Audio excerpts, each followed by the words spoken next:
Let's talk about one of those stories that just sounds completely made up. It's the story of how one man's obsession with a forgotten language unlocked a lost empire, and in the process, completely rewrote the history of an entire subcontinent. His name was James Prinsep, and this is how he did it. I mean, it sounds impossible, doesn't it? How can a massive civilization, one that stretched all the way from modern-day Afghanistan down to South India, just vanish from our collective memory? But for centuries, that is exactly what happened. You have to understand, before the year 1837, the great Emperor Ashoka was basically a figure of legend. Yeah, he was mentioned in some Buddhist and Jain texts, but there was zero hard proof he ever actually existed. He was a ghost story, a king without a kingdom. So, we're diving into this lost empire's secrets. Now the thing is, the empire wasn't entirely gone. It had left clues behind, scattered across thousands of miles, hiding in plain sight. The only problem?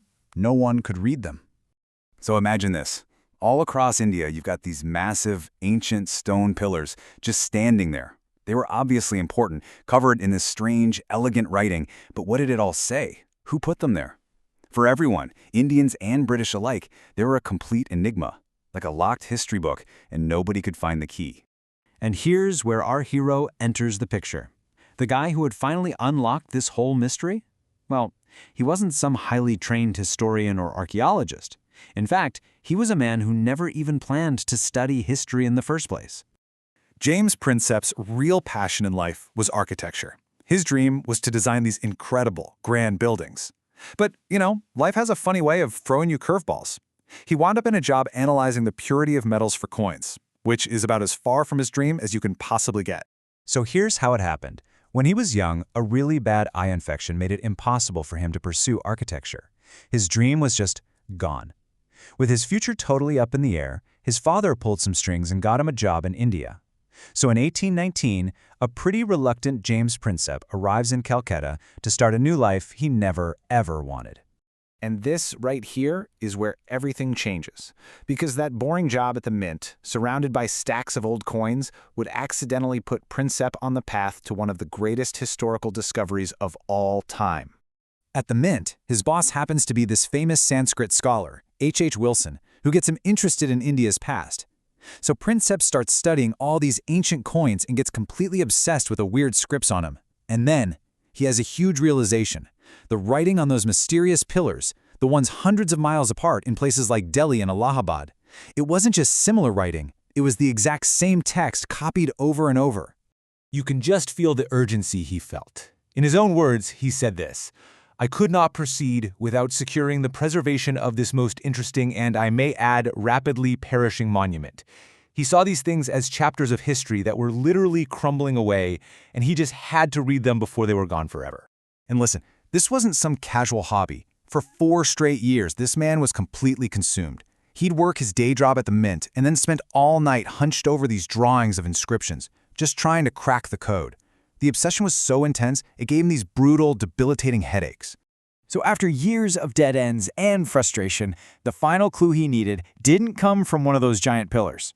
Nope, it came from something much, much smaller.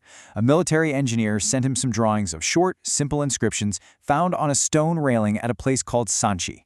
The entire breakthrough, the whole thing, hinged on a single word. See, these little inscriptions were basically donation records. He figured they probably all ended with the same phrase, something like the gift of or a donation. He noticed these repeating characters at the end of the lines, took an educated guess that it was the word danam. And he was right. Just like that, with one word, the entire ancient alphabet, the Brahmi script started to fall into place. So now, he had the key. And with that key, Prinsep could finally unlock the secrets that had been trapped in stone for millennia. And for the first time, those pillars began to tell their story. As he started translating, the same name just kept popping up over and over. But it wasn't Ashoka, it was a king called Devanampiya Piyadasi, which means something like beloved of the gods. So cracking one mystery just led to another. Who on earth was this powerful, forgotten king? And this is where the final piece of the puzzle just clicks into place. And it's almost like a scene from a movie. So you have Prinsep in India with the name from the stone pillars. At the exact same time, another historian, George Turner, is over in Sri Lanka studying ancient Buddhist texts. And he finds that the legendary king Ashoka was also called by the title Piyadasi. The connection was made, the myth was real. Okay, now we're at the part where we talk about the impact of this discovery. And honestly, earth-shattering might be an understatement. This didn't just add a new chapter to Indian history, it completely rewrote the whole book. Just like that, there was physical proof of a massive, unified Indian empire. Ashoka was no longer a legend. He was a real, historical figure who preached peace and tolerance. And think about the timing here. For Indians living under British colonial rule, this was a massive revelation. It was tangible proof of a golden age, a glorious past that predated any European power and rivaled ancient Rome or Persia.